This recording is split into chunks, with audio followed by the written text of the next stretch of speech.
me avisar que começou de fato. Ok, gravação iniciada, então. Como eu dizia, essa palestra de hoje com a Carol, que eu vou apresentar a seguir, faz parte da programação especial para o público EAD que é dentro da Mackenzie Business Week. Mas antes de apresentar nossa palestrante de hoje, eu queria lembrar todo mundo, acho que você já deve ter recebido mensagens, e-mails, falando que anualmente a universidade, né, o Mackenzie, realiza uma pesquisa com alunos procurando compreender pontos fortes e oportunidades de melhoria aqui no nosso funcionamento. Então a gente queria começar pedindo para que vocês dessem as opiniões de vocês, porque elas são muito importantes. Eu vou deixar aqui no chat um link para essa pesquisa, esse formulário, e gostaria de lembrar que essa pesquisa é anônima e que é bem rapidinho. Então, em 2, 5 minutos, vocês conseguem realizá-la. E eu peço a gentileza de dar esse feedback para que a gente possa entender como é que está sendo a experiência aqui no Mackenzie. Vou deixar no chat agora o link para esse formulário. Como eu falei, anônimo e rapidinho. Então, sem desculpas. Tá no chat? Ok.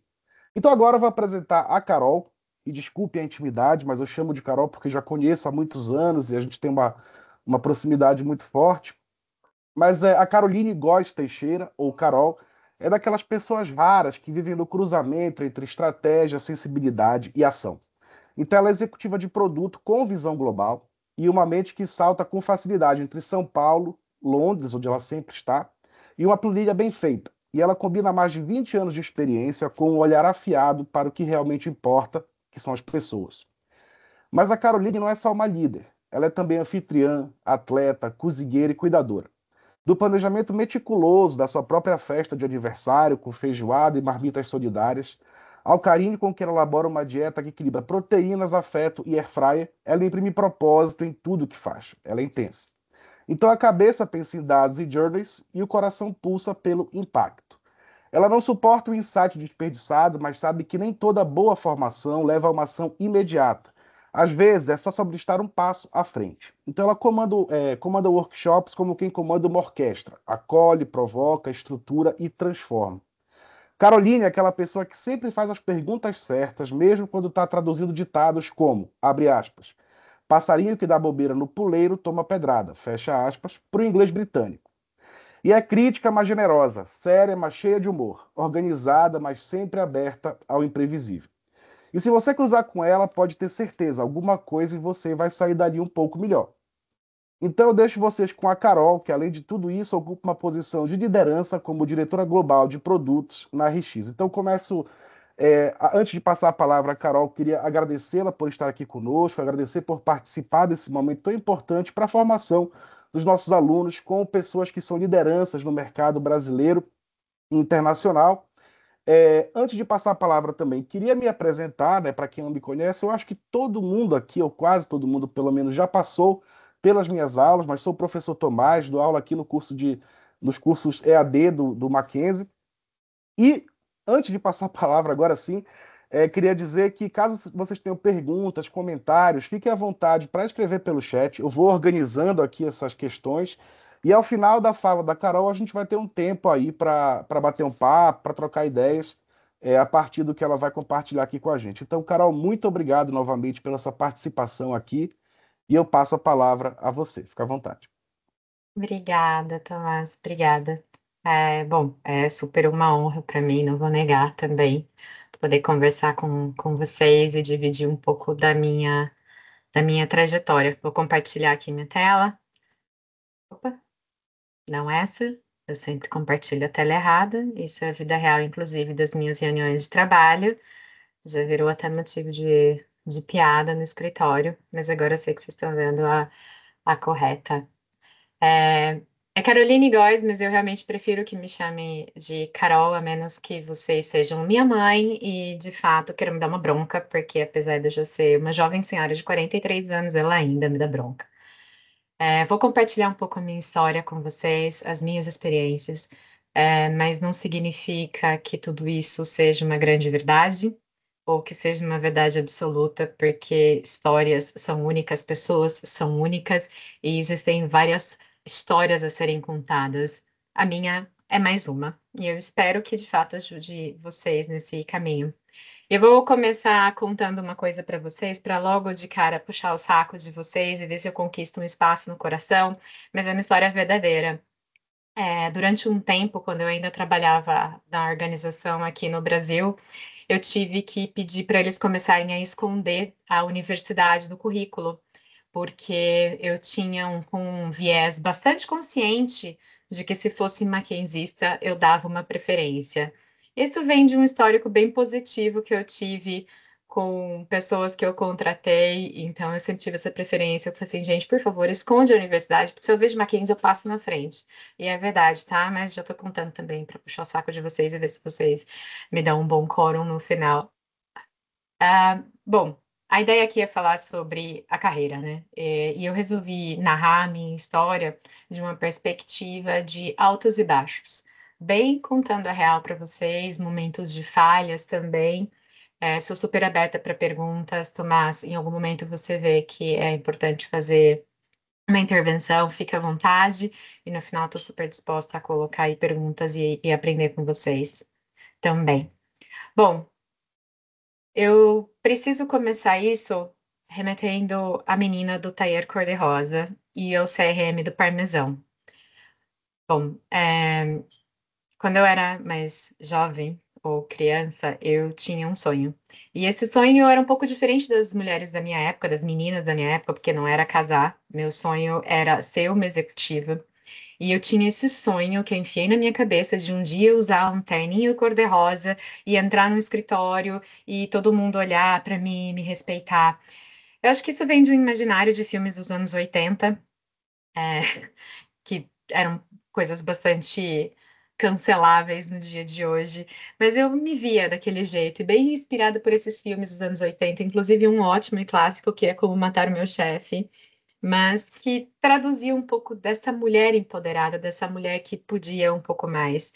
E acho que esse sonho dessa menina de se tornar uma executiva de terno cor-de-rosa nunca saiu de mim. Com exceção do terno rosa, que eu nunca usei, eu cheguei a comprar, mas nunca usei, porque realmente não é para mim, é um horror. Mas o sonho estava ali. E eu volto bastante, não só na minha apresentação, mas na minha vida, para essa Carol, jovem, porque ela me ajuda a me manter mais verdadeira com a minha essência, com o que eu realmente quero, com um pouco da inocência. Me ajuda a avaliar também quando que eu estou sendo só uma criança mimada, porque apesar de ter 43 anos, a gente é possível de estar nessa posição quando um chefe fala algo que a gente não quer e a gente fecha a cara. Isso é uma criança um pouco mimada. Mas eu vou sempre voltando para aquela criança, porque ela também me ajuda a lembrar dos sonhos, do otimismo, das vontades de realizar. E isso foi algo que me marcou muito. Nesse processo de infância, eu tive uma inspiração muito grande, que foi a minha família. E eu venho de duas grandes referências. Uma é minha tia Maria Helena, que ela cursava comunicação, então ela já tinha entrado nesse mundo e ela era uma referência para mim. A gente tinha ali uma diferença de uns 17 anos de idade. E ela era casada com o Maurício na época, que ele era um desenvolvedor de sistemas. Então eu tinha esse misto entre comunicação e tecnologia. Com esse meu tio, eu brincava de montar computador, literalmente montar um CPU. Nem sei se todo mundo sabe que é um CPU, mas enfim, era um computador. Ele me ensinou a programar em MS-DOS e na época eu programei um sistema de preenchimento de cheque, tá, gente? Que era como os incas e maias faziam antigamente para pagar. É, e eu também cresci, observando meus pais, que eles tinham um comércio, era um mercado de bairro, e eu observava muito a forma como eles geriam aquele pequeno negócio. Um pouco antes de entrar na faculdade, esse meu tio me deu um livro sobre CRM. Imagina dar um livro de CRM para uma adolescente de seus 16 anos de idade, lá em 1997, 98. Tudo era muito novo. CRM era uma coisa muito nova. O primeiro sistema que foi base para CRM, que foi o Siebel, foi inventado em 93. Então era um assunto que se falava. E eu comecei a ler aquilo dentro da minha capacidade com 16 anos de entender e fiquei fascinada. E por outro lado, eu vi meus pais gerindo esse mercado de bairro que eles tinham. e meus pais tinham uma caderneta onde eles anotavam os dados dos clientes, os nomes, o telefone, o endereço e algumas anotações sobre o que esses clientes gostavam. E eu lembro muito do dia que meu pai ligou para uma senhorinha que era cliente para avisar que o parmesão Scala tinha chegado. E ela foi lá e comprou. E aquilo me marcou demais, porque eu entendi que tudo aquilo que estava sendo falado de sistema, o meu pai fazia da forma raiz, da caderneta, e esse é o CRM do parmesão. Aquilo foi uma base que me encantou para a vida. E eu não era uma adolescente que tinha dúvidas do que eu queria.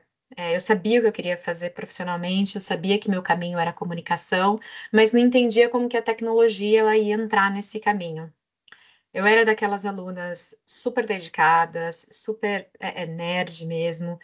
Eu tinha um irmão, tinha não, eu tenho um irmão que é um gênio da matemática. Meu irmão faz contas extremamente complexas na cabeça e ele sempre estudando muito. Ele era um cara mais introspectivo, eu super extrovertida. Então eu sempre me dediquei muito aos meus estudos, até porque era uma forma de eu me conectar com o Paulo. E eu sabia que a forma de eu entrar em comunicação seria escolhendo uma boa faculdade. Na época, eu queria fazer SPM. Desculpa, gente, mas é verdade. Só que eu não tinha a menor condição dos meus pais pagarem SPM para mim. Então, eu tinha uma meta clara, que era fazer USP. E como eu era essa boa aluna, bem estudiosa, estava tudo certo, tudo planejado na minha cabeça. Veio 99, começamos a preparação para o vestibular, e 99 não foi um bom ano na minha vida, para ser sincera. Porque apesar de ter sido sempre essa ótima aluna, super estudiosa e dedicada, eu fui reprovada no vestibular. E aquilo para mim foi meu primeiro grande fracasso profissional. Eu não me conformava que eu não tinha passado. E junto com isso foi um momento difícil, porque foi o mesmo ano que eu perdi meu avô, que eu amava muito. Ali foi um momento que eu me vi completamente vulnerável e sem expectativa. No meio desse sentimento, dessa sensação um pouco depressiva, eu lembro que eu vi um anúncio, né, uma propaganda na televisão, em que se anunciava uma nova faculdade em Campinas, a Exanc, e eles se vendiam como um braço da ESPM, o braço comercial da ESPM. E a verdade, para falar para vocês, é que a Exanc era a SPM que eu podia pagar. E lá fui, prestei vestibular. Naquela época a gente sabia se tinha sido aprovado pelo jornal, então eu dormi na sala esperando o jornal ser entregue, que a gente acordava com uma pedrada assim do jornal na janela de casa. Vi meu nominho lá e eu tenho até hoje, tá, gente, esse jornal que eu sempre guardei. E nesse período entre ir para a faculdade, eu trabalhei de empacotadora nas Casas Bahia. Mentira, não foi nas Casas Bahia, mas é porque combina com a música. Mas foi numa loja de roupa. Foi onde lá eu recebi meu primeiro salário de R$ 300. E quando eu cheguei em casa, fazendo um leque com o meu salário, minha mãe tirou da minha mão, pegou R$ 100 e falou: Isso aqui é para pagar a academia, que você se matriculou e nunca foi. Foi super cruel, né? Lá, tenho raiva até hoje desse dia, mas a verdade é que foi para mim uma lição de disciplina, foi algo que me ajudou a entender sobre responsabilidade. Nessa mesma época que eu prestei vestibular, minha mãe literalmente me forçou a prestar um concurso público, porque meus pais vêm de uma geração que acreditavam que esse era o caminho. E para evitar a fadiga da discussão, eu topei. E passei, mas achei que nunca fossem me chamar, porque levaria um bom tempo para isso mesmo. E eu precisava começar a trabalhar. E aí eu entrei como atendente de telemarketing. Essa frase, Caroline Góes, telespe celular em que posso ajudar, eu falei por um ano e meio da minha vida. Telespe celular é antiga, é a nova Vivo. Tá? Na época a gente chamava de telespe celular. Não existia nem G, eu acho. Era outro nome, CDMA, TDMA, alguma coisa assim. E vou ser sincera, esse foi meu primeiro trabalho. Eu precisava ajudar a custear os estudos e eu detestava. Mas era o que eu tinha e eu tentei ver a Telesp celular como uma ferramenta. Então eu usei a teléscope celular como laboratório. Eu já estava ali na faculdade, aprendi algumas coisas e eu tentava aplicar qualquer coisa que eu pudesse, seja mudando um script, seja criando uma campanha de incentivo. E tudo isso foi o que deu para fazer. Era o que tinha, não era outra opção. E aí, eis que surgiu na minha vida a minha primeira oportunidade em marketing, que foi trabalhar num estágio do Grupo Tecnol. O Grupo Tecnol era uma empresa que fabricava armações de óculos. Hoje até uma empresa que foi vendida para o Grupo Luxottica, que é uma multinacional italiana gigantesca. A maioria dos óculos que a gente utiliza é fabricado por eles. E eu entrei lá para começar meu primeiro estágio. E com ele surgiu é, meus primeiros contatos, de fato, com o marketing. Esse trabalho surgiu por conta de uma pessoa que minha mãe conhecia do mercado que indicou e levou meu currículo. Isso me trouxe algumas informações sobre a importância da gente ter uma rede, se conectar, se comunicar.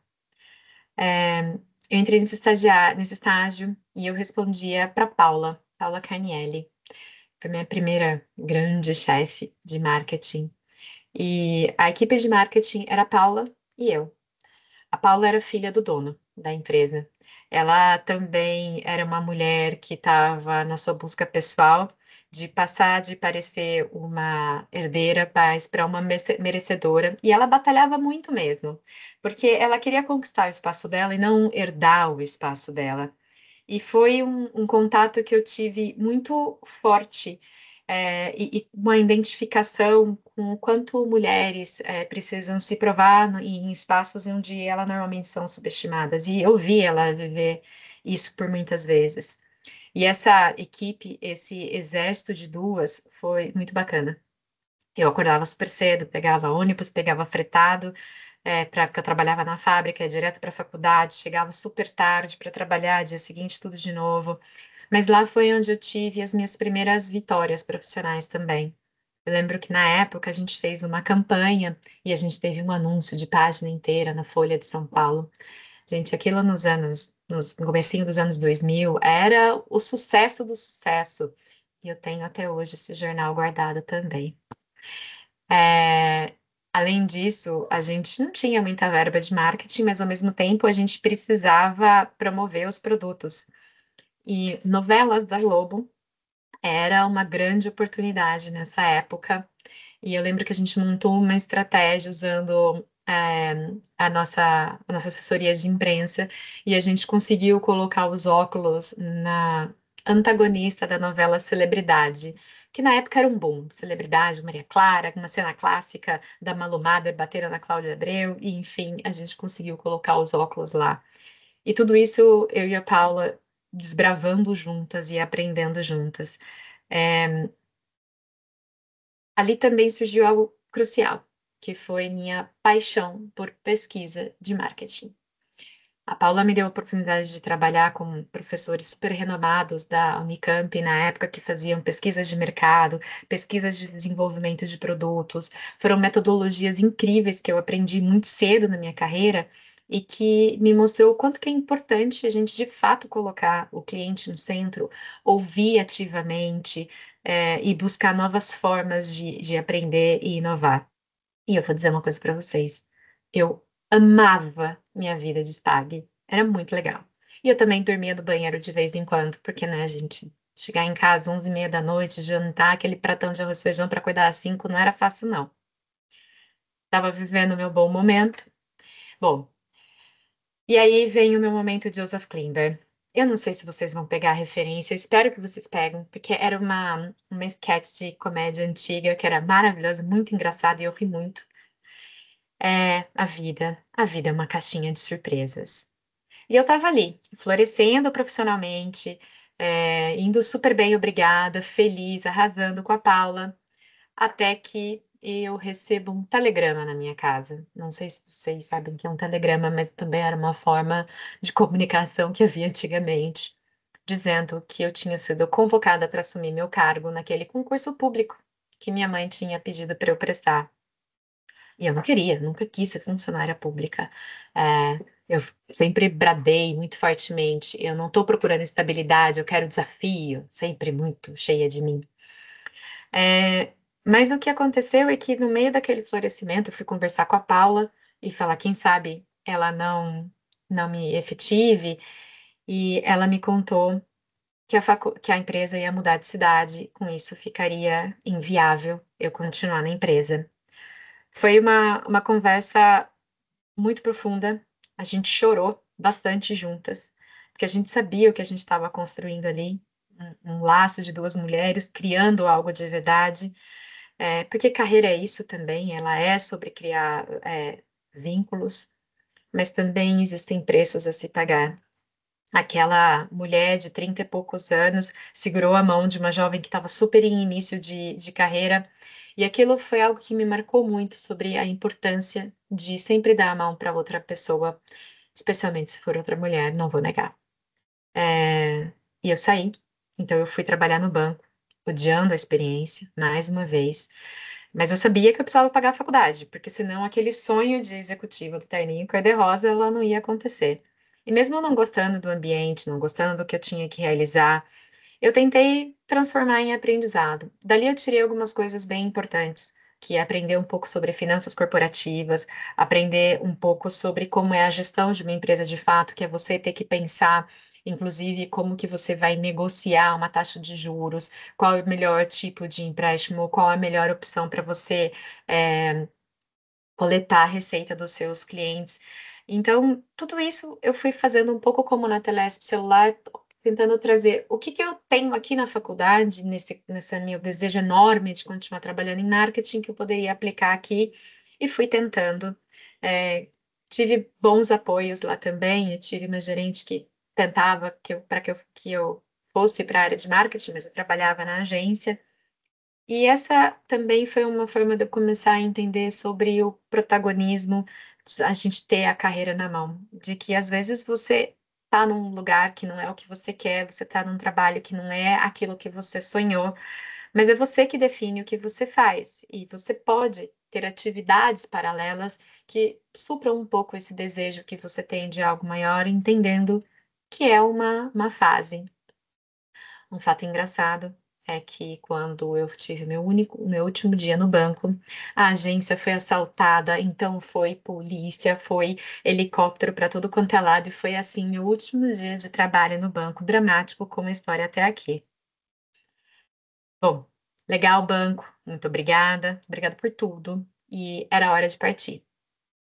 Eu enfiei na minha cabeça que para eu voltar para o mercado de trabalho, eu tinha que entrar num programa de trainee, que era assim que eu conseguiria. Tinha uma pedra no meu caminho, o inglês. Eu não falava inglês, nunca tinha estudado formalmente inglês, a não ser aquele de escola, não tinha muita grana para pagar curso. Comecei a aprender sozinha e eu aprendi fazendo aulas sozinhas, assistindo Friends. Eu assistia primeiro em inglês com legenda em português, depois em inglês com legenda em inglês, depois sem legenda, e também com Roxette, que eu não sei se vocês conhecem essa dupla, mas era uma dupla de músicas que eu adorava.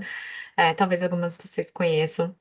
Então, eu falo que meus professores de inglês foram Friends e Roxette, então vocês imaginam também quão complexo é esse inglês. Eu guardei ali um pouco de grana, fiz 3 meses de curso com um professor particular para poder passar. E nesse período, a faculdade acabando, e vou dizer para vocês, eu amava a faculdade, sinto saudade até hoje, que foram coisas incríveis, amigos que eu tenho há mais de 20 anos, alguns que são até padrinhos de casamento, tanto carinho, tanto aprendizado, tantas conexões, tantos porres, tantos jogos de truco. Foi ótimo, gente. Eu de verdade espero que vocês estejam curtindo a faculdade, porque são coisas que vocês vão levar por muito tempo. Bom, um dia eu recebi uma ligação, fui atender no banheiro do banco e era a ligação que eu tanto esperava. Eu tinha sido aprovada para um dos programas de trainee. Foi quando eu entrei na CSU Card System. Foi uma emoção tão forte que eu saí gritando, e meu irmão trabalhava nessa mesma agência. Eu fui correndo até ele para dar a notícia. Eu fiquei tão ansiosa e tão feliz com aquilo que eu acabei até mordendo o braço do meu irmão de tanta emoção. Mas É aquela retórica, aquela emoção de uma menina que chorou porque não passou na USP, achando que a vida profissional tinha acabado, aquela mulher que tinha entrado num programa de trainee em São Paulo, rompendo ali algumas barreiras sociais, algumas barreiras emocionais e agora geográfica. E para seguir meu sonho, eu tinha que fazer uma renúncia. Eu namorava na época e eu sabia que se eu mudasse para São Paulo, o namoro ia acabar. E acabou, de fato. Eu lembro até hoje da conversa que a gente teve, onde ele me falou: Eu sei que você vai terminar comigo quando for para lá, mas é seu sonho e vai. E isso fala muito sobre o tipo de pessoas que a gente escolhe para estar do nosso lado. Engraçado que anos depois, a minha primeira grande promoção aconteceu no dia do aniversário dele, e foi uma coisa que eu compartilhei, com ele, porque nesse caso é uma relação que a gente discorda de ex-bom a ex-morto, né? Cheguei em São Paulo. Na empresa tudo era novo, tá? E lá algo mudou, em mim. Aquela mulher extremamente confiante se viu pequena. Cheguei lá, os outros trainees formados em Inglaterra, Canadá, duas, três línguas, um super histórico já. Minha síndrome de impostor gritou, né? Porque eu era a menina do inglês de Friends e Roxette. E lá teve um outro ponto muito importante em carreira, que é a importância do, do- da rede de apoio, e especialmente se você for uma mulher, você pensar o quanto que é importante de você ter outras mulheres te suportando. É ali que entrou na minha vida a Paty, a Denise, a Elisa, a Jaque. Jaque é uma mulher incrível, uma profissional que está voando. Hoje ela mora nos Estados Unidos, ela é diretora no PayPal. São amigas e são mulheres incríveis que partilharam momentos comigo, os conselhos como que a Elisa me deu, onde ela falava que era para eu parar de focar nas partes tristes da minha história, mas focar sim na minha potência. E foi com elas, com o apoio delas, que eu fui recuperando a minha confiança. Nesse programa de trainee, a gente teve a oportunidade de fazer uma pós-graduação e foi de lá que eu escutei pela primeira vez a expressão carreira na mão, que foi um choque de realidade na época. E nessa aula, vários trainees saíram chorando, que foi uma aula muito intensa mesmo, onde botava em xeque o que ia acontecer com a nossa carreira em momentos decisivos. E aquilo me fez entender a importância de assumir a responsabilidade pelo meu caminho. Nem tudo foi lindo. Nessa mesma época teve muita empolgação com a vida nova, com a liberdade, com balada, que me levou a um descontrole financeiro. Isso me fez entender a importância também de amadurecer errando. E errei bastante. Porque o sucesso profissional, ele não te blinda das armadilhas que a vida lhe traz. Às vezes você pode estar muito bem, mas reveses acontecem. E o que aconteceu é que o programa de trainee que parecia incrível não era tudo isso. Tive os meus aprendizados, ganhei uma aprendizada de uma visão de uma empresa de capital aberto, uma cultura organizacional, o que não fazer também em alguns casos. Tive a oportunidade de criar meu primeiro programa de relacionamento com clientes, o que anteciparia esse meu trabalho com dados de hoje. E também pude trabalhar em eventos, que mais tarde vai fazer ainda mais sentido. Nesse processo de estou no programa de trainee, acaba o programa de trainee efetivado, eu comecei a entender que talvez era hora de seguir em frente. E eis que a minha história começa a mudar.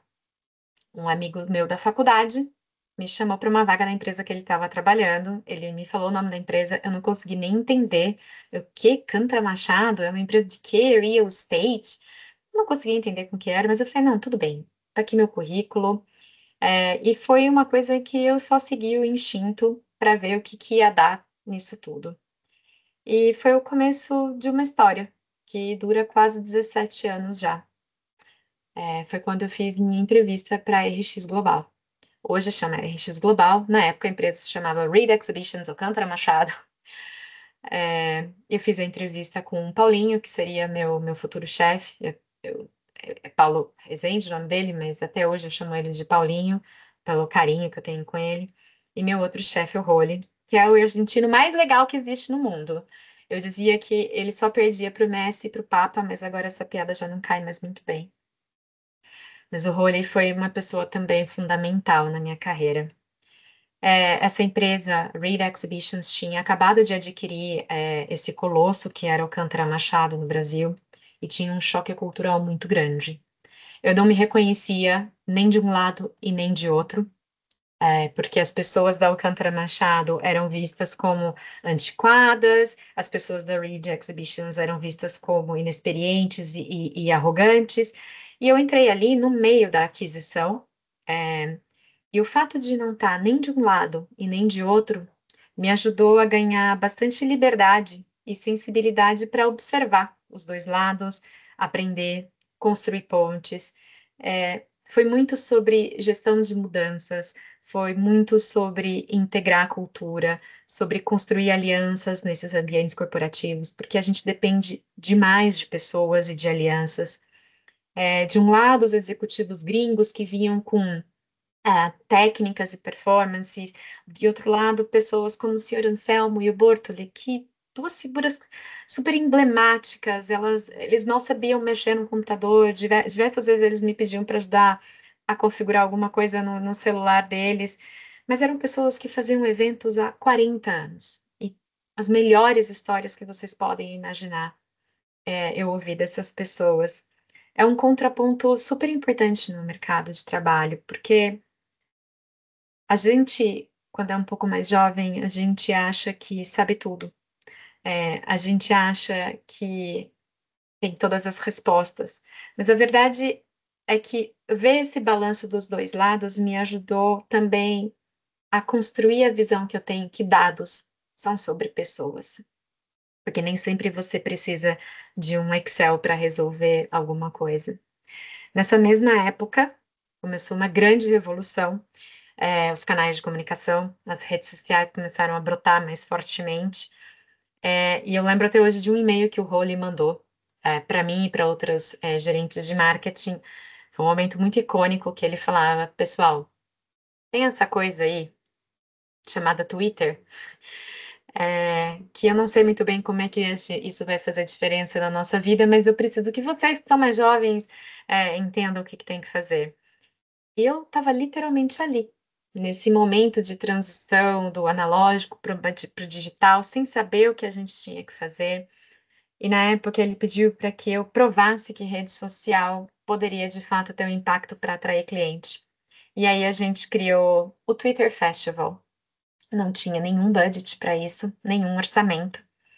Eu juntei lá o coordenador de digital, que na verdade era mais um web designer. A gente criou essa campanha do Twitter Festival, que se você fosse seguidor do Twitter, do Salão do Automóvel, você teria acesso a esse lounge exclusivo. Não tinha dinheiro, então eu tive que ficar ali negociando com o senhor Anselmo, com o Bortor ali, para ver se eles chamavam alguns fornecedores para fazer tudo aquilo. Eu precisava de um apresentador para fazer o sorteio, as brincadeiras, não tinha verba, tive que pedir para o coordenador de Merchan, que também era pastor de igreja evangélica, que falava super bem e super bem-humorado, que fez aquilo e aconteceu. E foi a nossa grande vitória que a gente conseguiu 6.000 seguidores para o Twitter do Salão do Automóvel. Esse foi o sucesso da época. Mas foi uma história que me eu trago com muito carinho no coração, porque aquilo vai formando bases para gente. E tudo aquilo foi evoluindo super rápido. Eu acabava me oferecendo para qualquer coisa. Chegava o gringo, era a primeira a levantar a mão para dizer sim, eu topo, eu faço esse projeto paralelo. Quando eu via uma lacuna, alguma coisa que eu poderia contribuir, porque eu tinha algum conhecimento, eu topava. Eu tive que aprender a fazer as coisas no moldes da empresa, da empresa da matriz. Por exemplo, uma das coisas era como escrever uma proposta de valor dentro dos moldes da empresa. Eu lembro que eu fiz e o Rony me devolveu 8 vezes. Aquilo, eu queria muito xingar que ele era argentino, mas ele era tão legal que era impossível xingar esse cara. Foi cansativo, mas foi algo que eu acabei depois aprendendo a fazer com muita maestria. É, E tudo isso foi me ajudando numa visão de que a carreira é uma somatória de atitudes intencionais que você toma. Às vezes, uma pequena decisão que você toma hoje pode não parecer tão significativa. Lá na frente, você vai entender que foi um passo diante de uma grande jornada. Nesse momento, eu comecei minha transição para sair da área de marketing e começar a construir minha carreira como gerente de insights em 2011. E no meio de uma reunião, eu fiquei sabendo que eu ia criar a área de segmentation e targeting, que era assim que se chamava a área de data na época. E eu falei, tá bom, ok, não sei nem o que que é, mas ali começava a minha transição para a carreira global. 14 anos atrás. Eu fui para os Estados Unidos para aprender como essa unidade de negócio que era mais avançada fazia umas coisas. Conheci mais uma vez pessoas incríveis e brilhantes que eu guardo no meu coração até hoje, como o Scott, a Denise, o Brian. Gente massa mesmo. Gente que eu encontrei no caminho que me ensinou demais. Foi sobre ouvir, foi sobre ser desafiada, foi sobre estudar com muita humildade mesmo. E eu dedicava muito tempo com eles, porque eu lembro muito da frase do pai da minha amiga, que ele falava, Carol, sorte é oportunidade com preparo. E isso fez muito sentido naquela época, porque tudo que eu vinha galgando estava começando a fazer sentido. Nessa época eu comecei também a formar minha equipe. E esse é um ponto super importante, porque desde muito cedo eu entendi que eu não queria clones de mim. Eu queria pessoas de fato diferentes de mim. Porque a diversidade não é só um discurso legal para você colocar nos valores da sua empresa. Diversidade é o que enriquece a conversa, é o que faz com que a gente possa entregar mais, de forma mais ampliada, olhar de diferentes formas. E esse time foi crescendo, de um time de dois, no futuro virou um time de 30, e não demorou muito para que prêmios e reconhecimentos, tanto para mim quanto para essa equipe, começassem a surgir. Uma história que eu gosto muito de compartilhar é de uma maquinzista que eu contratei, a Lígia.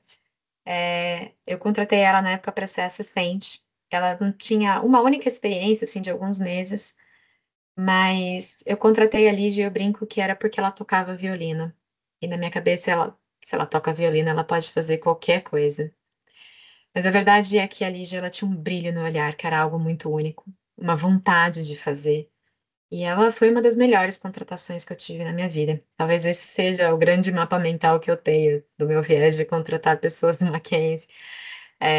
Hoje ela está aí, brilhando, maravilhosa, numa grande corporação. Também é uma grande história de sucesso da universidade de vocês.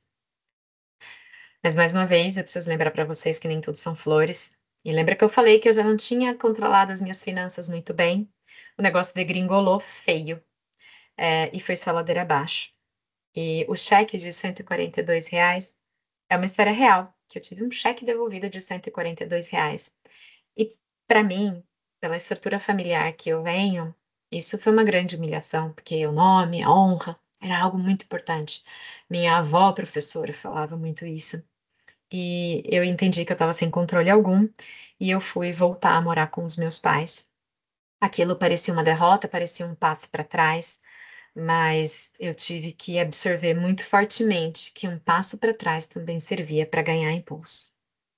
É, Aquilo foi muito intenso. Por 5 anos eu fiquei indo e voltando de fretado para São Paulo, muito cansativo, mas me ensinou demais sobre disciplina, me ensinou também muito sobre usar a vulnerabilidade de forma estratégica, porque nessa situação eu tive que contar com muita ajuda e pedir muita ajuda de amigos, da empresa, dos meus pais. E isso foi super importante, porque às vezes eu precisava dormir na casa de alguém, eu precisei da ajuda da empresa para voltar para São Paulo, e tudo isso foi me ajudando a manter o sonho vivo, de poder falar para eles: eu não posso, eu não consigo, eu preciso de ajuda. Tudo isso, essa disciplina silenciosa, mas muito consistente, me moldaram de fato como uma líder. E aí, eis que entra a Torre Eiffel. Nesse processo onde eu já estava mais disciplinada, mais focada, surgiu meu primeiro projeto global. E lá estava eu, voando para a França, de executiva, porque na época podia, gente, mas hoje em dia acabou essa farra. É, indo lá, ainda meio quebrada financeira, mas voando de executiva para Paris. E eu lembro de entrar na sala de reunião e a vista dava para a Torre Eiffel. E quem é que ia me dizer naquele momento que eu não tinha vencido na vida, né? Mas esses projetos globais, eles vinham com muito perrengue, né? E as histórias de lá são cheias de perrengue. Mas ali eu comecei a entender o contraste, não só cultural, mas também de regras. Então, estava eu lá, a representante do Brasil, que na época não tinha lei nenhuma em gestão de dados, em oposto ao Reinhard da Áustria, que tinha leis extremamente rígidas, e a gente estava ali criando as regras globais. E dali me aprendeu e deu uma base para o futuro, que seria a LGPD. É, eu comecei a entrar em status de decisora global de projetos, e eu fazia isso sem calcular e entender ainda o impacto que teria para a minha carreira, sendo muito sincera com vocês. Já desde aquela época,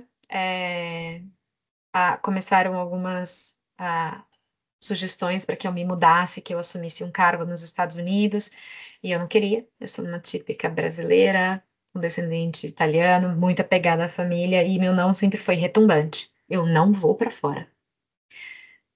Eu fui muito abençoada nesse processo todo por amigos, colegas, por líderes incríveis, pessoas como a Lígia, que me ensinou a me posicionar de forma melhor, a segurar um pouco e tentar ter um equilíbrio da força que eu imprimia.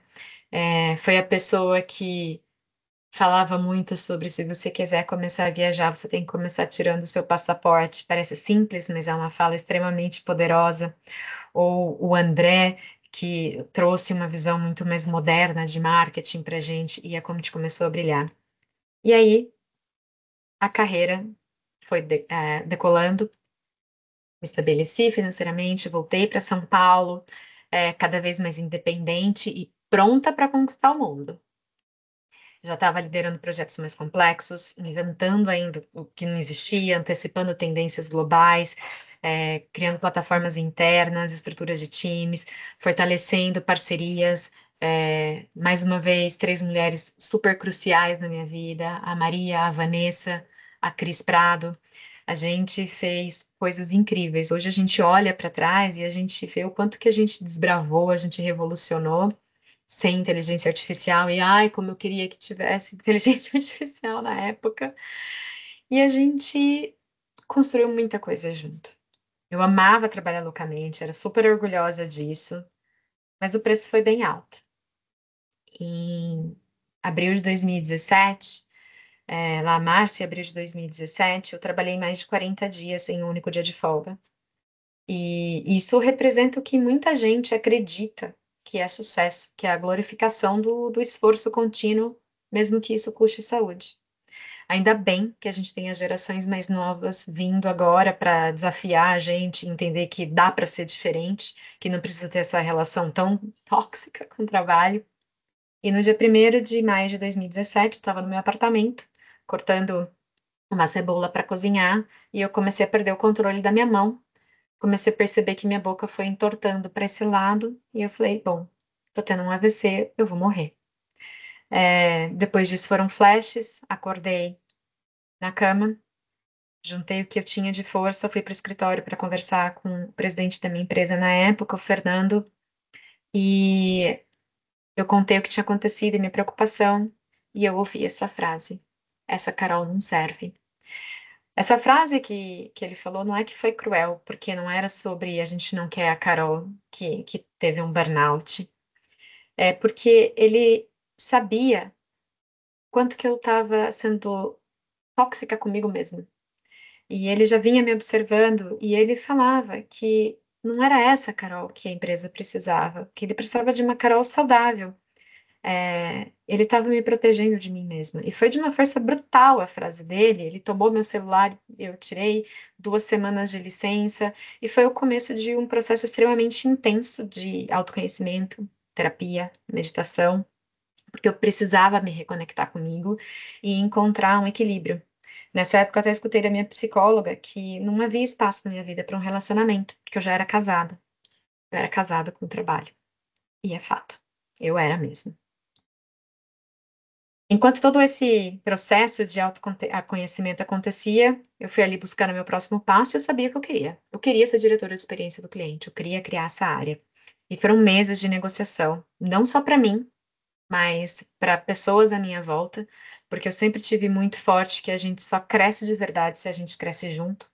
E eu batalhei muito fortemente para que minha equipe e pares também crescessem junto comigo. E aconteceu, todo mundo cresceu. Só que realizar um sonho também pode ser muito assustador.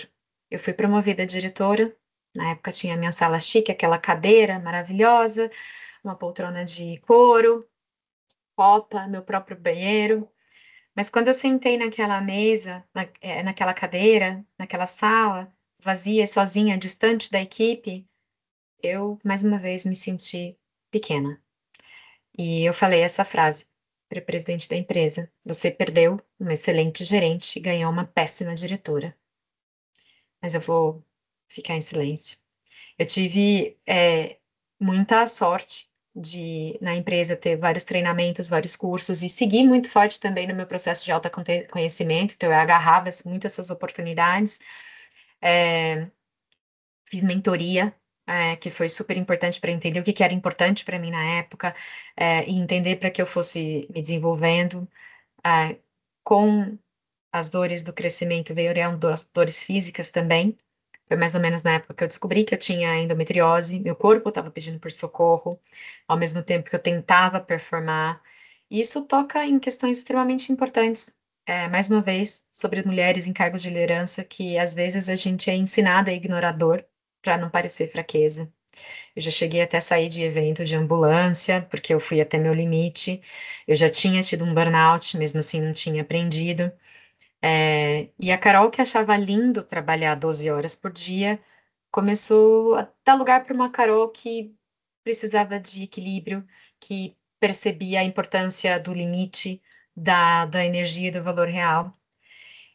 E nessa busca de autoconhecimento, eu fui parar na Índia. Foram 20 dias de retiro na Índia, 5 dias em completo silêncio, sim, eu fiz um retiro de silêncio na Índia. Nem eu acredito e ninguém acredita, mas eu juro que eu fiz.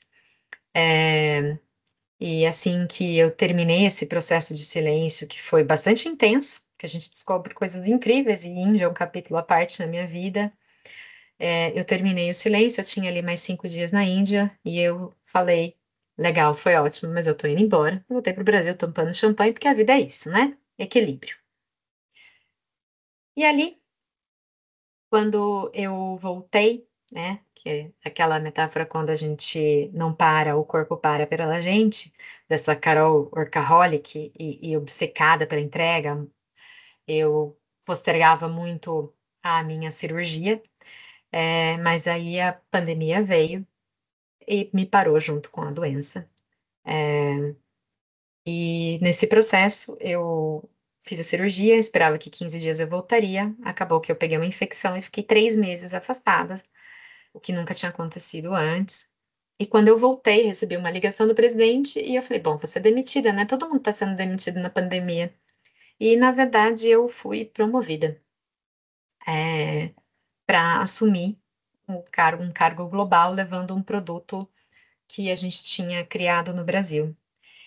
E eu conquistei o que parecia inalcançável, porque eu sempre falei, eu não vou para fora. E eles cederam, aí eu assumi uma posição global, mas continuar morando no Brasil. E aí, mais uma vez, veio a Carol pequena. E, será que eu dou conta? Será que eu consigo? Porque uma coisa era o Brasil que eu dominava, que era a minha zona de conforto, outra coisa era gerenciar tudo aquilo. E aquela Carol acanhada do programa de trainee, cheia de medo, ela voltou.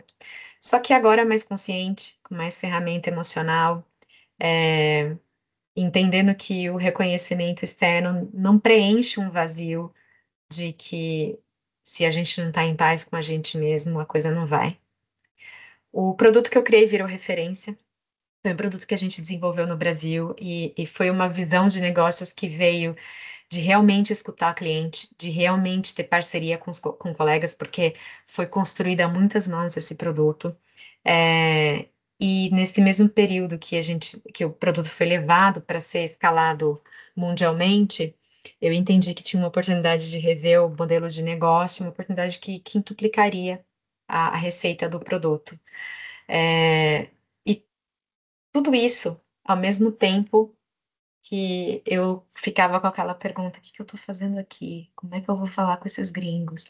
Como é que eu vou convencer a Inglaterra?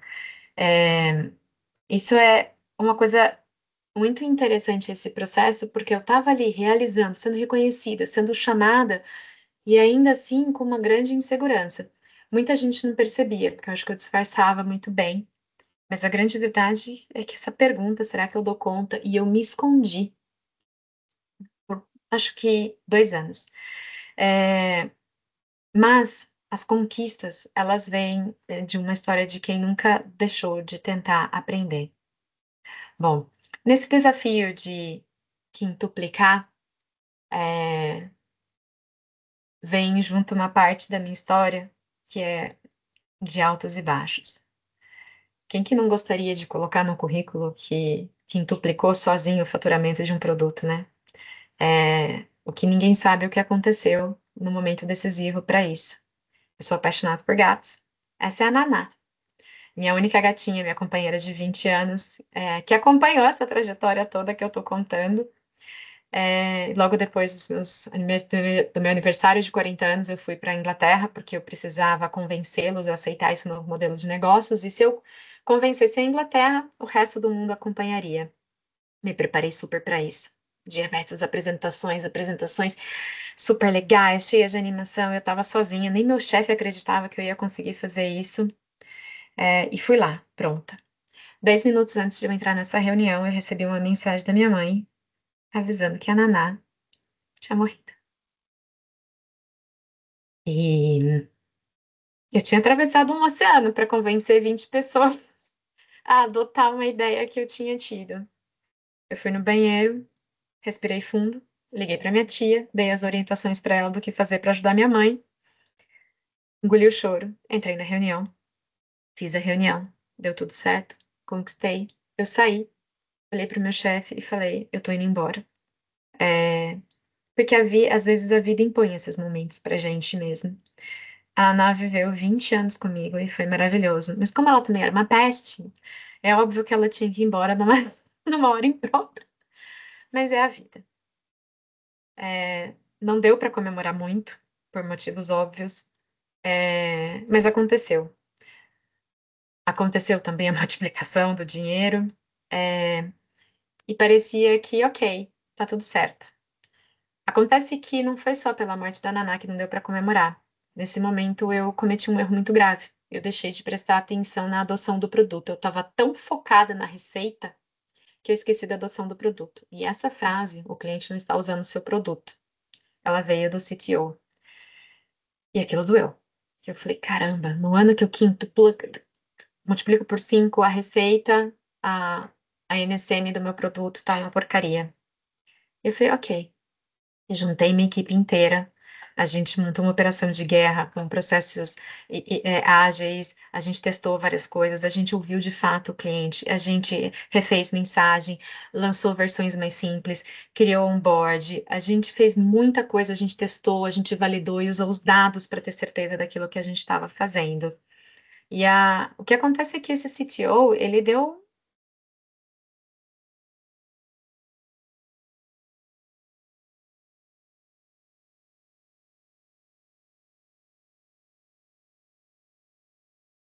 a gente naquele alinhar, de fato, o valor é percebido pelo valor entregue. Então, é uma camada bem, bem profunda do marketing mesmo.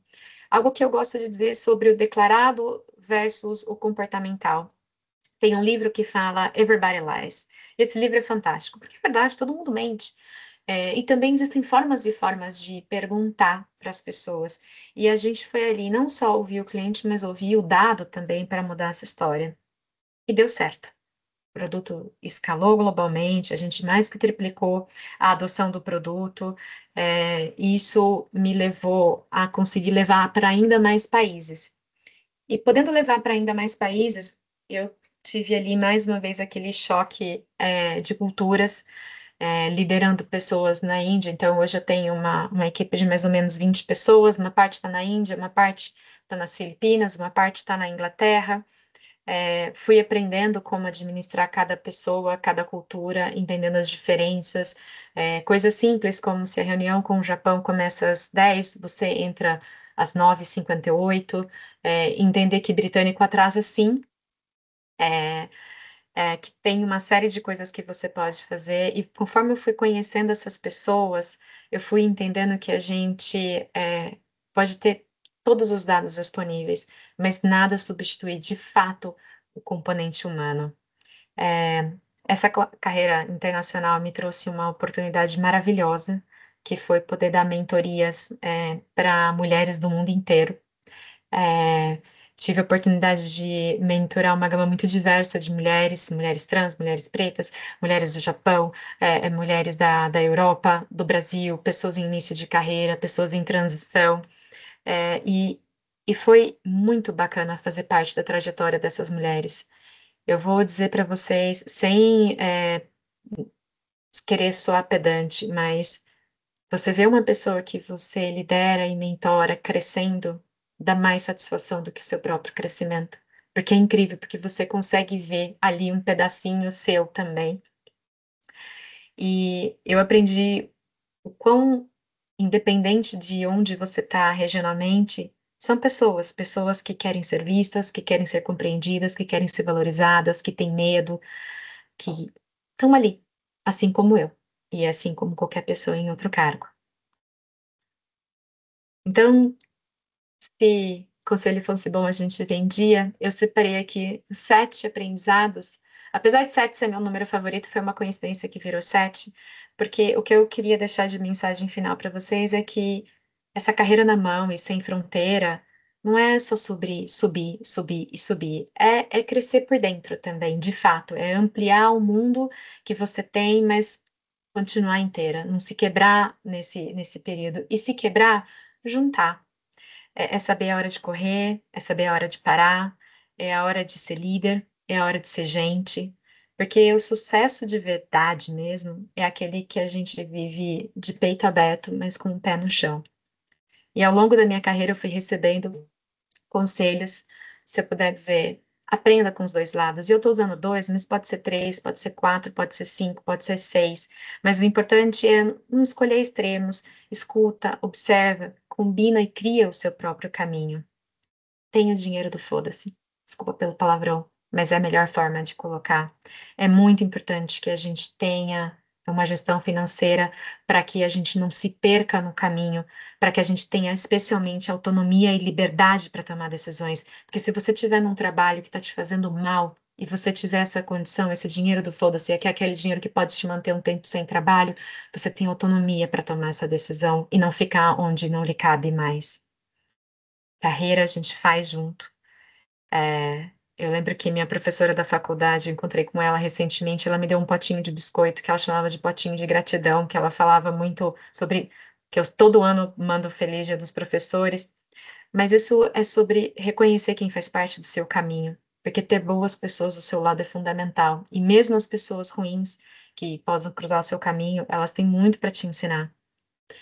Esse outro conselho que eu recebi foi uma frase que eu escutei de um outro CEO da empresa, num momento muito crítico da minha carreira, que ele falou: Carol, pega toda essa merda que jogaram em você e transforma em adubo. Basicamente, é um mantra de resiliência, que às vezes as pessoas vão jogar algo muito ruim em você, mas você de fato pode usar aquilo para crescer e crescer como nunca. E foi isso que eu fiz lá, usando como combustível.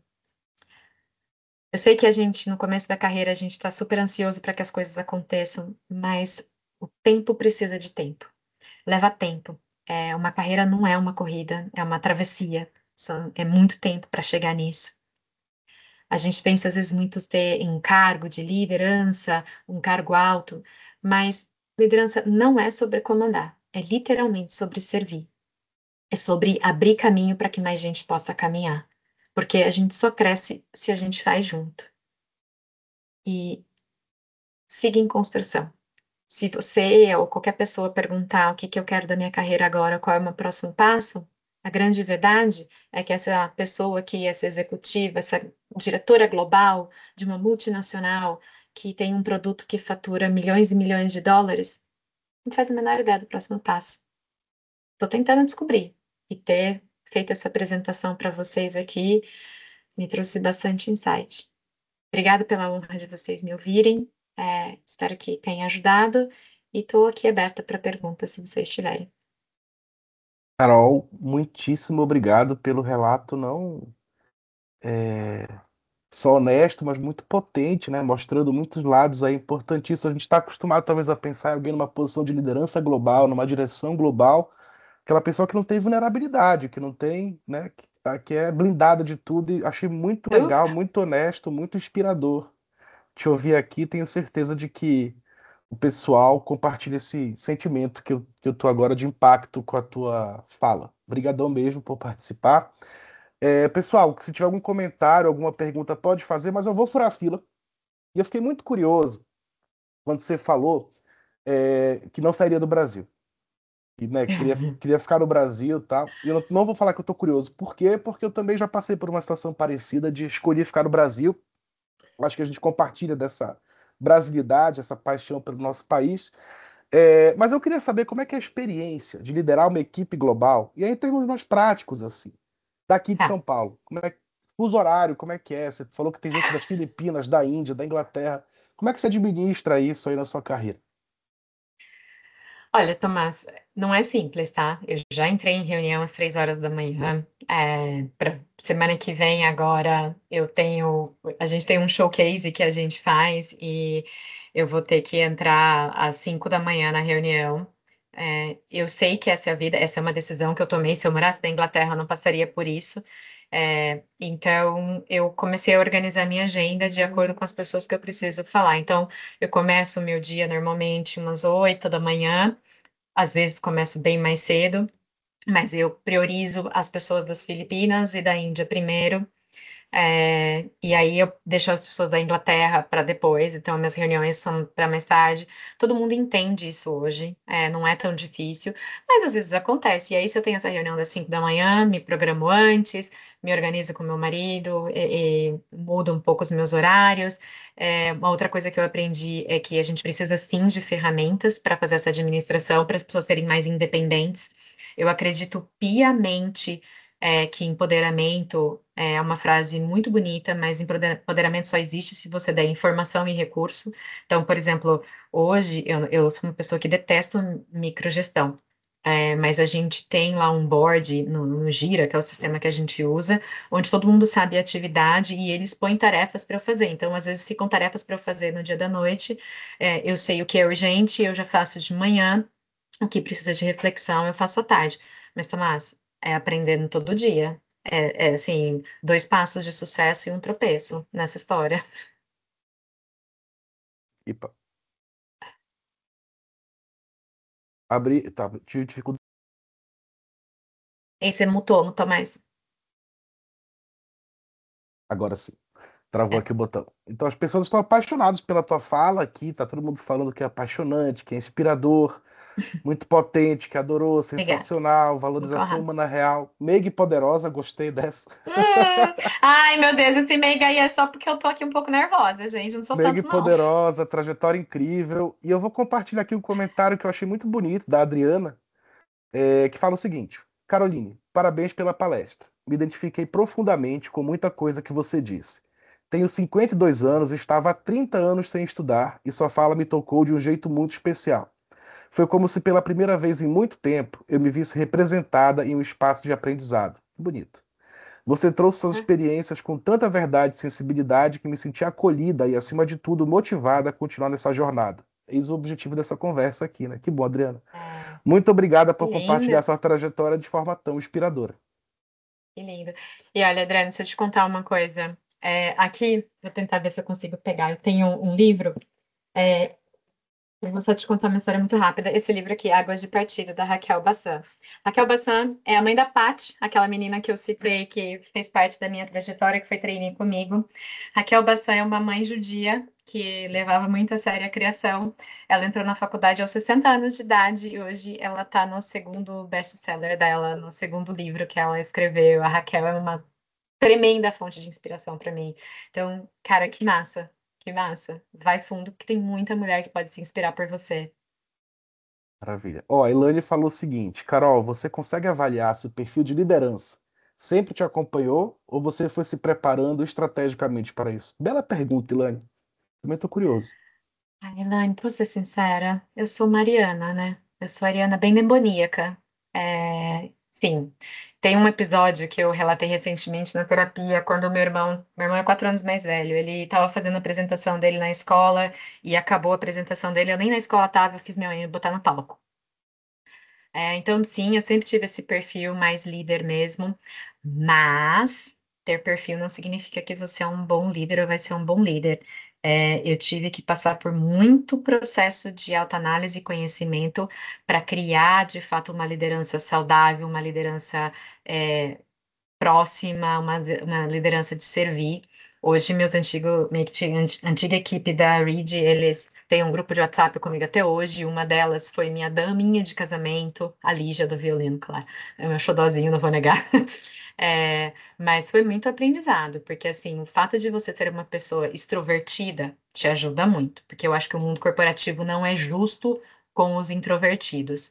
É, então, sim, eu acho que tem características que me ajudaram, traços de personalidade que me ajudaram, mas não significa que, mesmo eu sendo essa Ariana líder, como as pessoas veem, você está pronta para liderar, não. Tem que ter um processo de humildade muito grande, tem que apanhar muito mesmo, tem que entender o impacto da sua vida. Então, eu me preparei muito, e nesse ponto, a Reed, a empresa que eu trabalho, a RX Global, ela deu muito treinamento. Eu lembro do primeiro treinamento de gestão, eu saí chorando, que eu fui entender o impacto que eu teria na vida das pessoas. Errei muito, não é que eu tenho esse grupo de funcionários, mas tem gente que não gostou da minha liderança. E uma dica que eu posso te dar, quando eu estou fazendo entrevista para contratar alguém, eu peço para a pessoa me entrevistar, porque você não tem que escolher um trabalho, você tem que escolher um chefe. Um chefe assim, né? Um líder faz muita diferença. Então eu sempre peço para a pessoa me entrevistar, porque eu posso não servir para a pessoa pelo meu estilo de liderança. Uma via vem, outra via vai, né? E a Né? Luciana falou o seguinte: Carol, vida longa a você, guerreira. Emocionada e com o coração preenchido nessa noite memorável. Gratidão me resume. Linda. Parabéns por ser você, Carol.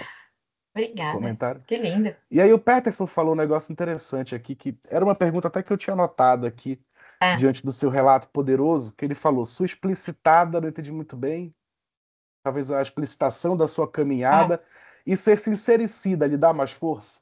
E eu ia perguntar sobre esse sincericídio, porque você, a gente viu para essa conversa aqui, que você se expõe muito, expõe vulnerabilidade, se mostra muito. E aí, como é uhum. que é isso no projeto aí de construção da carreira? E linkando com uma pergunta que eu tinha pensado em fazer sobre as alianças que você mencionou no ambiente Ah, corporativo. Como é que você administra isso com essa sinceridade latente aí que você tem? Como é que você escolhe as pessoas que você vai se aliar? Como é que funciona esse processo? tá. É, eu sou muito orgulhosa, de ser uma pessoa sincera. Eu realmente falo, eu realmente falo o que eu penso, eu não poupo palavras, não poupo palavra para presidente, não poupo palavra para ninguém.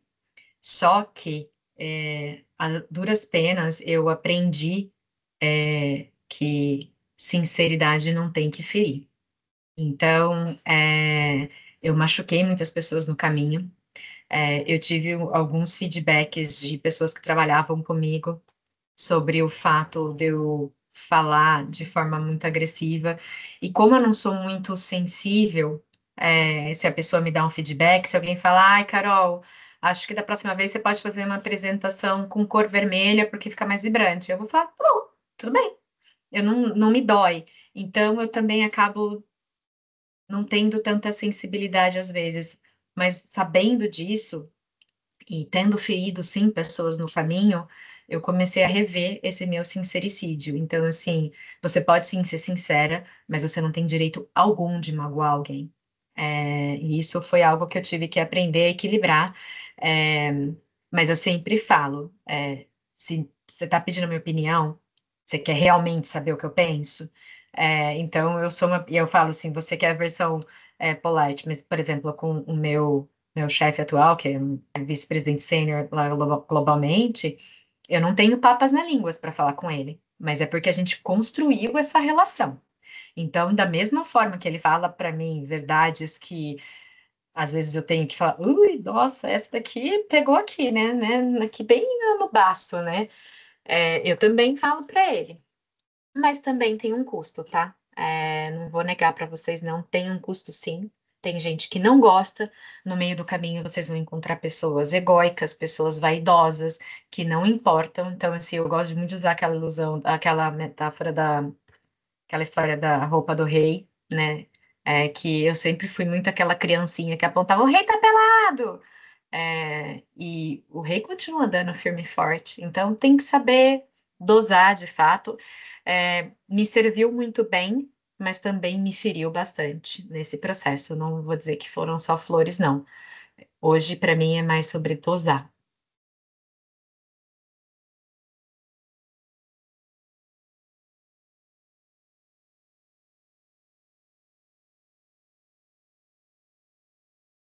Tá no mudo, Thomas.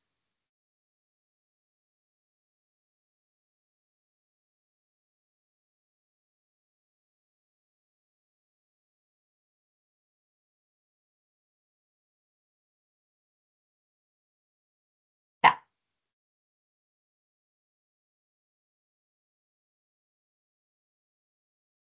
Bom, quando o Tomás está fazendo aqui, uma coisa que eu falo muito é que não adianta você também tentar ser quem você não é.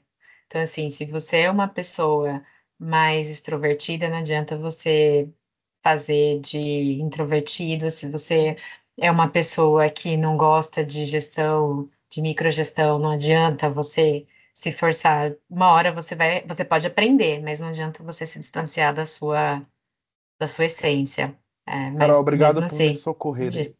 Travou, imagina, travou aqui, eu eu conseguia vi. só. Fiquei sem o Ah, gente, microfone é o então. bingo do Teams, né? É o bingo corporativo do Teams. Tá me ouvindo, Olha, né? Tá. o Vitor somou aqui ao coro de quem gostou muito, então parabéns pela palestra, Carol, muito bacana mesmo. E o Moisés tem uma pergunta, Tá, que é a seguinte: sobre o que você pontuou quando você soube que o cliente não usava seu produto?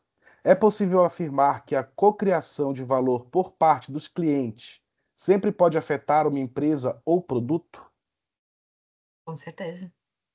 Com certeza. A gente. Não adianta a gente querer criar um produto que não faça sentido para cliente, porque é algo super importante que a gente tem que pensar do cliente de fato fazer parte dessa construção. Esse produto que foi criado no Brasil e hoje ele virou global, ele foi feito com um teste, um piloto com 30 clientes. É, Mas o primeiro piloto foi feito em 2019. Muita coisa mudou de lá para cá. A gente precisou rever. Hoje, por exemplo, a gente está fazendo testes de expondo os dados e os gráficos de diversas formas para tentar entender qual que é a aproximação que ele toca. Nesses testes também, a gente aprendeu que a gente pode conduzir o cliente na jornada. é, com frases diferentes, com cores diferentes.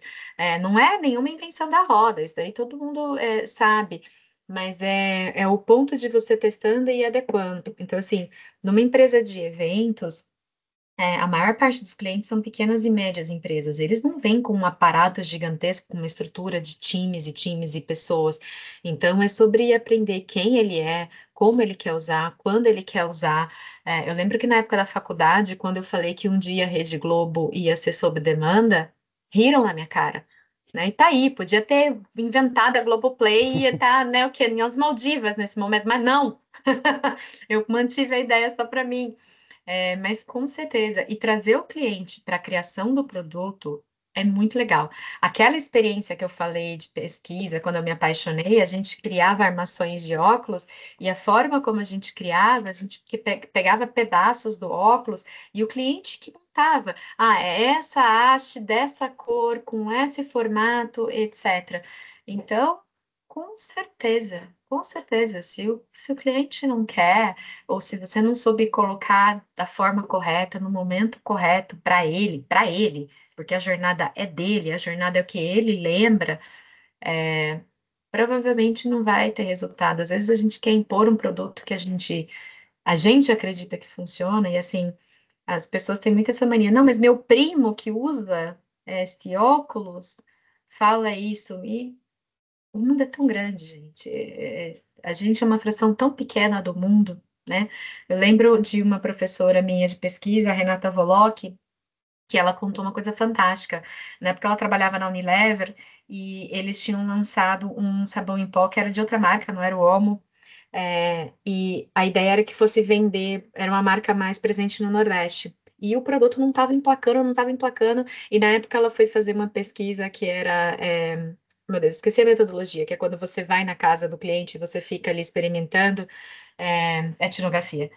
E aí que ela foi entender por que que não estava emplacando. A embalagem era de papelão e as pessoas lavavam a roupa no rio, ou seja, o papelão desmantelava e elas perdiam o produto. E eles trocaram um saco para plástico, o produto foi um sucesso. Então, é viver de fato a pele. E eu achei o máximo que a gente está falando de marketing, de carreira, e acaba em pesquisa etnográfica. Então, eis a importância, queridos alunos e queridas alunas, das metodologias que a gente estuda lá no projeto integrador, lá em várias etapas aqui dos nossos componentes, dessas metodologias de pesquisa que vão desdobrar no fim na nossa vida Ó, profissional. lado a lado, viu? Ó, Kotler, isso aí. E pesquisa de mercado. Boa. Lado a lado. Então não é à toa, né? Não é à toa que a gente estuda essas coisas. Agora, Carol, você falou muito também sobre a importância do componente humano no trabalho com dados. E eu queria puxar aqui a conversa para o meu lado e saber sobre isso, que você desenvolvesse mais um pouco essa importância do fator humano no trabalho com dados. Vou trazer uma dificuldade adicional aqui. Em um contexto de inteligência artificial, e eu trago essa conversa para a inteligência artificial porque a educação tem se transformado, a maneira de fazer atividade tem se transformado, a maneira de ensinar tem se transformado a partir dessas tecnologias. Então, qual a importância do fator humano, não só no trabalho com dados, como também nessa era de IA aí, é, auxiliando nas nossas tarefas diárias, acadêmicas, profissionais, etc. Mas IA tá aí e não tem volta. Tá? Eu acho que existem diversas questões para serem discutidas, questões sociais extremamente importantes, porque é fato que as coisas vão mudar, pensar em como que o mundo vai se recompor diante disso. É, algumas pessoas dizem, é só mais uma revolução, como foi a Revolução Industrial, etc., mas eu acho que essa é um pouquinho diferente. Vai substituir emprego? Talvez, talvez vá. Mas a verdade é que eu entendo que ela pode ser uma ferramenta, sim, para a gente acelerar processos. Nessa última ida agora para a Inglaterra, eu voltei semana passada, passei um pouco mais que um mês lá. Ela foi totalmente dedicada à inteligência artificial. Sobre como a gente vai acelerar a utilização de inteligência artificial. Essa apresentação que vocês viram foi gerada por inteligência artificial, os gráficos, os visuais.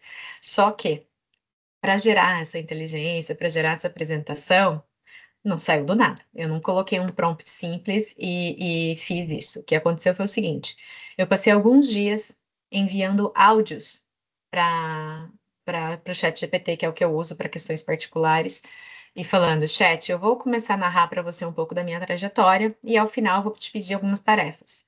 E eu passei dias mandando áudios para o chat GPT, narrando episódios da minha história. Depois fui pedindo para ele resumir, para tirar contextos, para analisar e me ajudar a criar a estrutura. Ele me devolveu a estrutura, eu reanalisei, algumas coisas eu achei que ele desconsiderou como eram pontos importantes. Depois eu criei a estrutura dos slides e pedi para uma outra inteligência artificial que chama Gama para criar a apresentação, o PowerPoint em si, mas precisei mais uma vez ajustar. Elas não iam gerar toda essa história se não tivesse esses dias de eu compartilhando e compartilhando com voz, que traz um componente de emoção. Então, a inteligência artificial ela conseguia captar os momentos em que eu me emocionava narrando a história. Então, isso é importante. Mas, trazendo para vocês até as expectativas do que a gente viu. Então, por exemplo, em UX. A gente viu que é um grande impacto em UX. Hoje a gente tem vários UX na empresa, porque a gente precisa criar protótipos clicáveis, porque a gente precisa fazer testes com clientes, etc. E hoje vem um Lovable aí que cria um protótipo para a gente em minutos. É, e eu fiz até um desafio com o meu UX, meu gerente de UX, eu virei e falei assim, olha, eu estou precisando fazer essa alteração no produto, é, e eu pedi para o Lovable QA para te dar uma ideia do que eu estou querendo. É uma brasileira falando inglês com um indiano falando inglês. Então, é claro que tem barreiras de comunicação. E usando o Lovable, a gente conseguiu acelerar o processo de criação. Mas eu precisei criar o prompt, eu precisei explicar, criticar o prompt, e ele foi muito divertido porque ele não se sentiu ameaçado pelo Lovable. Ele falou, cara, parte de um ponto muito legal, consigo entender melhor a sua ideia, e ao mesmo tempo fica claro para mim os pontos que funcionam e que não funcionam. É, o, é o que a gente chama, que é o líder técnico, viu o código por trás do Lovable e falou, pô, tá bem estruturado, mas aqui vai barrar nesse código aqui e lá. Então, uma das coisas que a gente estava falando é que assim, a inteligência artificial ela não vai roubar o emprego de ninguém, mas ela vai mexer bastante com o trabalho de quem não utiliza a inteligência artificial a seu favor. Eu posso até mandar depois aqui nesse chat, Thomas, um link de uma palestra que eu assisti. Eu tive a sorte de assistir ao vivo, mas ele tem uma versão gravada, que é um especialista em IA, que ele é um heavy user de IA, assim, e eu assistindo ele ao vivo, não dava para colocar no 0,75 a velocidade, que é desesperador de quão rápido ele fala. Mas eu mando aqui para vocês, que é algo que abriu muito a minha cabeça sobre como utilizar. Só que como eu estava lá com ele, né, era um grupo pequeno, eu perguntei, tá, e como fica o ser humano nessa história? E foi o único momento que ele falou pausadamente. Que ele falou que ele entende que a inteligência artificial ela tem que ver para liberar a gente para ser humano. Eu achei isso tão bonito, porque é tanta camada nessa frase. Então, sim, então hoje a gente tem aí várias empresas utilizando o Jasper para criar campanhas de marketing, criar conteúdo. A gente tem o Lovable criando peças em si também. E para mim é mais sobre como a gente vai usar sobre isso. Mas, assim como dados eu falo que também é sobre pessoas, a inteligência artificial também é sobre pessoas, porque é saber o que pedir, como refinar, como pedir, compartilhar a experiência, ser capaz de fazer conexões. Ele pode acelerar o processo por você, sim, e eu recomendo muito a utilizar, mas entendendo que vai precisar da sua experiência, da sua cognição, da sua empatia, da sua capacidade de criticar, porque todos eles erram e erram muito, tá? A gente fez alguns testes que saíram vários erros, um muito engraçado que a gente pediu para criar uma agenda de um workshop e ele escreveu por livre e espontânea vontade que o almoço ia ser dado pela gente, a gente não ia, e a gente deixou o erro de propósito para as pessoas perceberem o que ia acontecer. Então, assim, e um ponto importante que a gente precisa lembrar, que algoritmos e inteligências artificiais são criadas por pessoas, então elas também vêm com vieses que a gente precisa relembrar, e inclusive com preconceitos que a gente não pode esquecer. Perfeito. Temos muita convergência nesse ponto. Então é importante ler o que escreveu, é importante saber criticar, tentar dominar o assunto. Sim. Perfeito. Carol, eu vou finalizando aqui. A Cindy falou, parabenizou pela excelente palestra, falou que sua apresentação foi envolvente, inspiradora. Obrigada. A Luciana falou que você é arianíssima. Acho que deu para a gente notar aqui. O Peterson falou que o professor sofre como nós. Eu acho que foi no momento que eu travei aqui o meu botão É, de áudio. E o Pedro Henrique falou que a inteligência artificial não vai tirar nossos empregos, está transformando a forma como trabalhamos.